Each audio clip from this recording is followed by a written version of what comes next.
funny. How cool would it have been to have like Luke with his like lightsaber and like maybe like Leia's doing some Force stuff? Like those are stuff that we could have seen.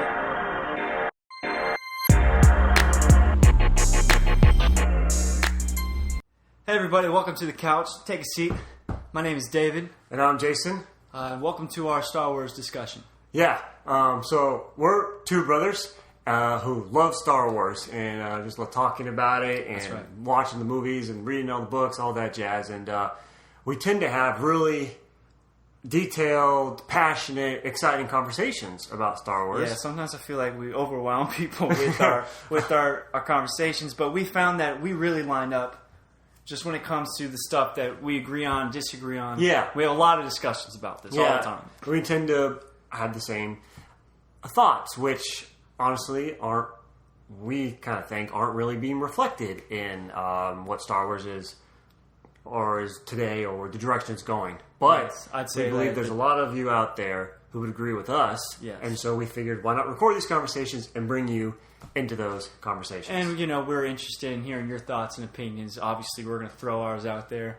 And, just kind of open up the door and have this discussion because it helps me as a Star Wars fan getting all of it out because I have a lot inside and it builds up for sure. Yeah, definitely. And it's also all the stuff that's coming out, you know, new trailers and stuff. Right. It's Star Wars is prominent. At least. It is. It's a big deal. And so the first kind of discussion that we've had that we want to bring you into and maybe even dive into different aspects of it is where we would have liked Star Wars to continue after Disney bought it from George Lucas. You know, like where would that saga continue after 30 plus years of being away from the original trilogy? You know, you had the prequel trilogy, but and there's different opinions on that. Well, now it's been like 30 years since that original trilogy. What do you do? Where do you go?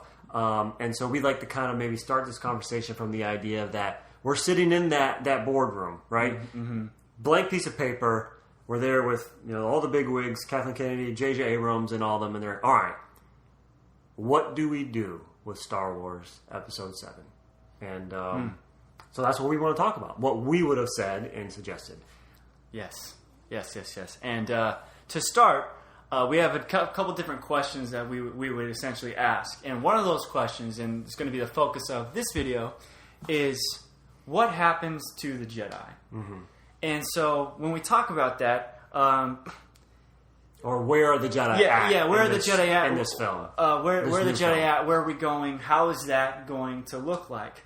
And I think that when you think of that, right, that what does that involve? That involves Luke Skywalker and what is his role with the new Jedi, right? And that discussion really, to me, it goes back and you reference different points in the movie.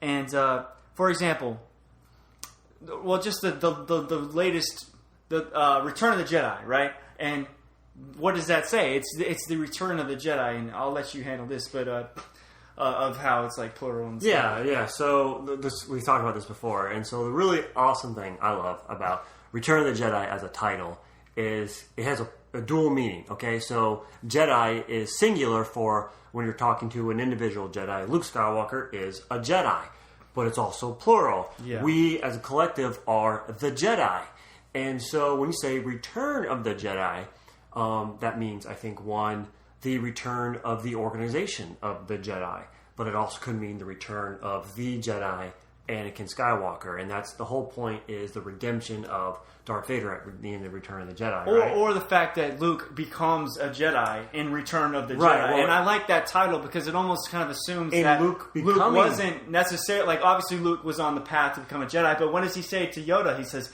"Then I am a Jedi." And Yoda goes, "Haha, not yet."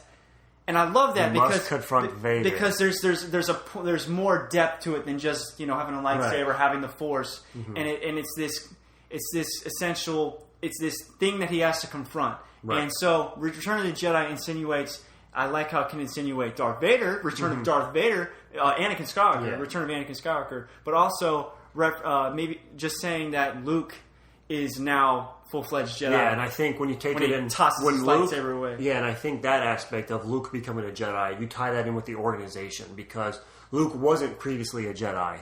But now he is. And in his becoming of a Jedi, the return of the Jedi Order comes. And when we say Jedi Order, we're not talking about literally the Jedi Council that you see in the prequels. We're talking about the Jedi as an ideology. Belief and it's the just belief, a the way of life. functionality. And that's what I would say to JJ. It says, look, for me as a Star Wars fans as a whole, in referencing the Return of the Jedi are supposed to be a big part of Star Wars. That's just what we want to see. And now it doesn't have to look like what we've already seen. As a matter of fact, I would like it to look different. Mm-hmm. I kind of view Luke Skywalker as kind of like a reformation for the Jedi. Yeah. Obviously, he holds true to those principles and those truths, but Luke was a different sort of Jedi in the fact that he kind of went against what Obi-Wan and Yoda said.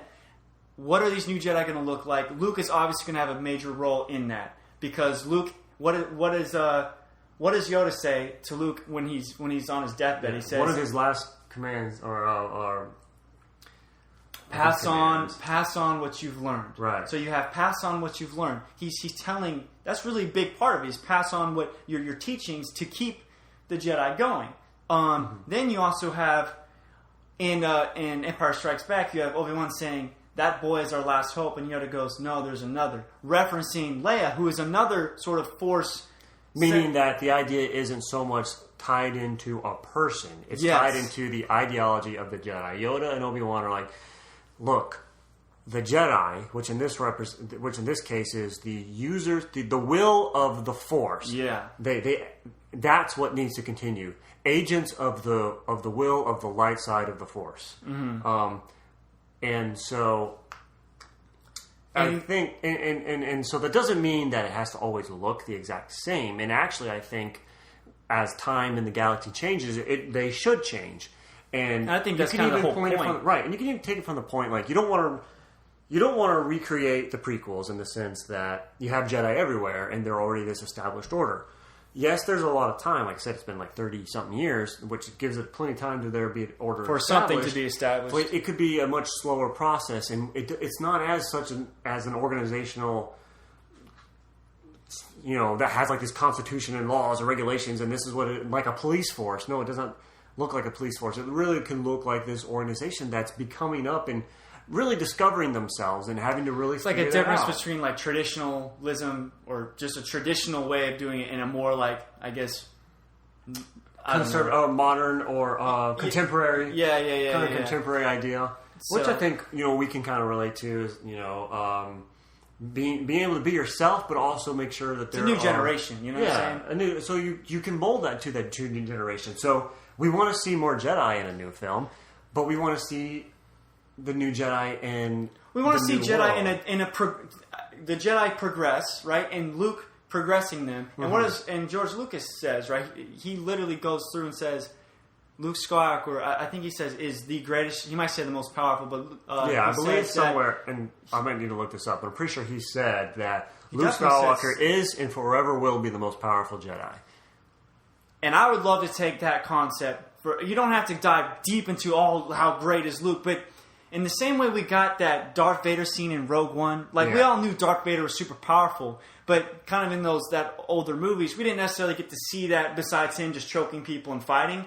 But I loved it in Rogue One. I feel like everyone loves that scene where he used his power in a way that made sense and looked really cool. Right. And even seeing Yoda in the prequel trilogy, you see him for the first time really use his Force powers, and that was really cool. And so going forward, I want to see the new Jedi. I want to see Luke at the head of that, and I also want to see Luke do some pretty cool stuff.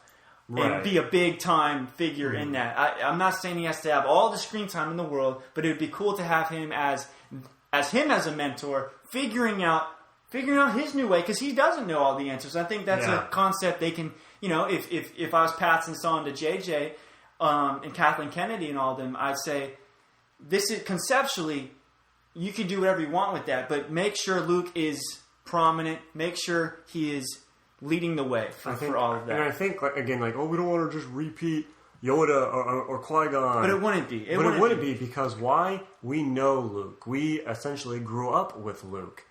But because we already seen him grow, he doesn't have to be like the perfect tutor. You know, like Obi-Wan was almost perfect in everything he did. Well, I wouldn't say he was the perfect tutor to... Neither Yoda or Obi-Wan were the perfect, like, teachers. Well, no. Because obviously Luke didn't necessarily do everything that they wanted him to do. They were kind of saying, don't go, save Han and Leia. Well, yeah. Or they weren't saying don't do that, but they were expressing deep, deep concern, whereas Luke was more just go for it. But all that could have said. We're saying that there's just a lot to explore with that concept. Yeah, and I do remember JJ mentioning how every time he wrote Luke in the script earlier, like he would write him in early and then he'd have to push him back because he felt like he'd take over the film. And though I understand that, and if we're talking about, you know, strategically wise about creating new characters, I still think, like David was saying, it's important for Luke to be a prominent character. It is important. And we want to see him as an established Jedi. And I don't think that takes away from your new character. I think it just gives your new character something to build up to. We would love to see we would love to see a new order either establishing or kind of on that, like they just built the foundation and now how do we build up from that? And how do you grow? How do you keep that going? There's a lot there that you can talk about. So and kind of to transition into. Well, so you have Luke at the head. You want to see the new Jedi, what that looks like. There's a lot of characters you could do with that. But also, I think a big concept that was shown in the original trilogy was the idea that Leia had Force abilities. And we obviously saw that in The Last Jedi. Very interesting way of showing that. But we were talking about how, when making these new movies... Why not? Because they talk about that. He talks about, Luke says, my father has it. I have it. And my sister has it. The Force is stronger in my family. And the Force is stronger in my family. And then that's also when Yoda says there's another. So many times Leia has been referenced as a Force user. And so I would definitely like to see that going forward. In the light that we were kind of talking about, wouldn't it be interesting if Luke is like that warrior class? You know what I'm saying? He's like that guy that he's in there doing that front lines. Yeah, and but Leia could be more of like a I guess a mage class, support class. Yeah, mage class. And we could see that, and I'm taking that into account because of the age of the characters, the actual actors at the time. Right. And what would be the kind of an easier way of doing that? And we were talking about if you have like new characters, how interesting would it be to have maybe some conflict between, or just maybe a lack of understanding, or just growth that is happening where Luke has kind of an opinion and he's offering his stuff, and maybe a character kind of needs to hear some of that, but also here's Leia's perspective, and Leia kind of offers this different perspective of she has diplomacy, she's been a leader of the rebellion for all this time, so she would have a lot to offer, and just that concept. That again wasn't really dived into at all in the new movies, and maybe we haven't seen that. You have an opportunity here to have a strong female character who is already iconic, who we've already grown up with and seen a lot. To have even maybe not have her as the primary teacher, but have her as a primary element into your new character's development. And in order for her to do that, she also needs to be a Jedi to have these powers. Now, she doesn't need to be flipping around with her lightsaber. She doesn't even need to be more of like a strong will. Well, let's get this straight. She should be a Jedi. She should be a Jedi. Why wouldn't she be a Jedi? I don't think...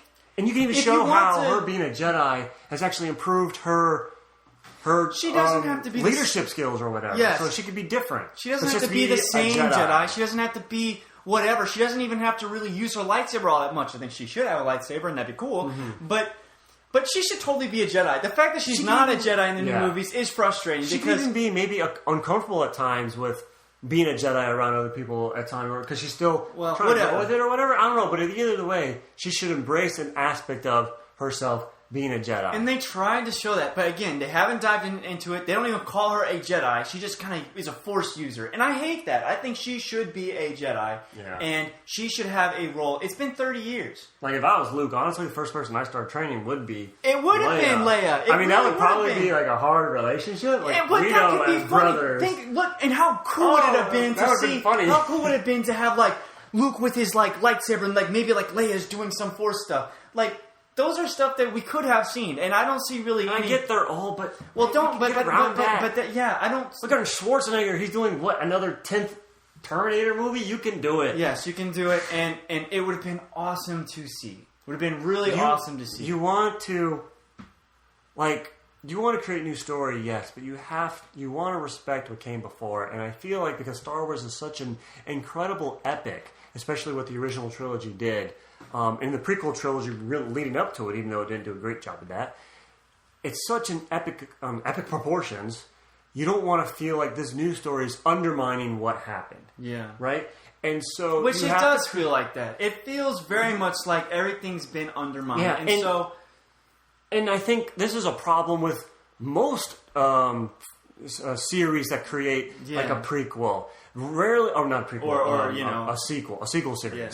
It's so hard to, and I get it because you want to continue the story. You don't want to make it feel like it's a sub-story of it. But you just have to find a different way of spinning the conflict to where it doesn't feel like what was done was completely wrong, or not wrong, for nothing, really. And so that's one thing I would also say. Well, and you know what? That's a good point, because by making the Jedi prominent again, in some sort of light, it kind of reveals the fact that they did beat the Empire to an extent. Right. And we're going to talk about the Empire in more depth. Kind of what is the new threat? That's going to be a new video of diving into what the new threat is. But it just makes it feel like, if you watch the end of Return of the Jedi, it's got the music and everyone's like, you don't feel that. And then once the new movie hits, you're like, holy crap, everything's just... There's a new Death Star. Everything's just bad again. It's almost there's a victory in that the Jedi are back, but that doesn't mean there's no challenges. Yeah, it doesn't mean there's not a struggle. I would almost say, like, by establishing the Jedi, like you're saying, it shows that they were victorious and have proved upon society that things have gotten better. Yeah.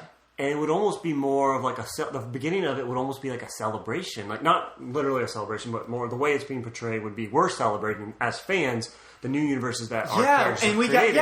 But then, throughout the entire film, there's this underlining conflict or underlining threat that maybe isn't at its peak yet. That's not at its peak yet, but we see it. We're like, this is building. Now, they kind of did that in the prequel, but there was also all this other crap that was going on in the prequels. But that same idea is like, oh no, this new world that our heroes have created is changing. But or there's a danger to it. Right, there's a danger to it. Right, you want to be able to see that because, again, the world was in complete turmoil in the original trilogy. Mm-hmm. The prequel, it had success, but it was on the collapse. It was on the edge. You felt high tensions. I mean, there's the blockades, there's the Jedi, all of it is intense. So then you get this new one, and it's like, I would love to rejoice with our characters, to see them in like a new light where things are working out. Not that everything's all happy-dory, but yet to celebrate with them. Well, it kind of feels like, and again, we want to make another video talking about all this stuff, but to tie it back into what we're talking about today, well, it does. That's why it's almost like they felt like when they made these new movies that you had to like make more Jedi conflict, more. Okay, the Jedi. Oh, he trained a Jedi, but the Jedi got killed by Kylo Ren because he turned evil. And it's like you can still do something like that. But to just hit us with that right away, we don't feel like Luke really was the greatest Jedi. We don't feel like he accomplished anything. Yeah, immediately you feel so you don't want to feel that feeling. You don't want to feel that like. But adding a new Jedi Order does not do that. It doesn't. That doesn't get rid of. All it does is make me excited. Yeah. Plus, what's cool on screen? Freaking Jedi are cool on screen. And what's cool about? Well, you get it. Right, and so I guess question one, JJ asks us, we say, where are the Jedi? We believe an order should be established, and Luke should be the head of that order. And Leia should be involved with it. And Leia should be involved with it. And it can look very different, right? We talked about how they could look... I think it'd be cool if they all had like different styles. Maybe not the traditional, right? Like braid, and they all have the same Jedi uniforms. Yeah. It'd be cool if they had this like new kind of. I guess. Well, the only thing I can think of right now is like this new millennial style. Maybe that's a bad way, but like a more creative, more expressive version. And I think that's what Luke is. He's kind of traditional guys. Like you mentioned that earlier. Like when we were talking, about how like the age gap, also the age thing would be different. Yes. You can have like older guys who are still like Padawans. And so they have so let me kind of that's kind of cool. Yeah, so we need to start wrapping this up soon. Yeah, but to go along with that idea, so you could have this new creative sort of order where people are more expressive or dress different, all that stuff. But what would also be cool, I think, conceptually, is that big thing back in the day was age was a big thing because you wanted to essentially too young, too old. But that's the whole thing is Luke still did it, and so I thought it would be cool if maybe the concept of having an older person who is learning to become a Jedi, right? And what that looks like. And then you could have young people too, and so it's just stuff like that. And these are just ideas that obviously they could have come up with, but structurally. If you set it up the way we're saying, you have an opportunity to do stuff like that, to dive into stuff, and then what? Make your own thing, because that's one thing we wanted to see. We want to see Star Wars, but it can't just be a rehash of everything. It has to be new, and I know it's hard to do that, but this way follows the original trilogy and makes sense. It makes the most sense. Plus, it's what I would have liked to see on screen anyways. Yeah. It's a perfect balance of taking logically where we would be, where we want to see, logically, but also create an environment that allows you to create new characters, create new conflict, really create a new world, even though it's the same galaxy, but you want to create something that is going to last for generations. I think that's how you do it. You create a new Jedi Order, but yet you still have Luke at the head. And I just think that gives you such an incredible foundation to make an awesome, not just movie, but, a new saga. So a new trilogy that would be go on for more. So. And... So that's part one. Yeah, I think that wraps that up. So yeah, and so comment down below if you guys agree with what we said, or we're full of baloney, or maybe if you wanted to add some ideas that go along the lines of what a Jedi Order should look like, what Luke should be up to, what Leia should be doing, and not necessarily as much in comparison with like what actually did happen in the movies, but just what you would like to have seen that you didn't get to see, and whatever you want to say. Yeah, so, whatever you want to say. All right, guys, take care. So yeah, appreciate it. We'll see you. May the Force be with you. Dadgummit. Yeah, may the Force be with you. We'll cut it there then.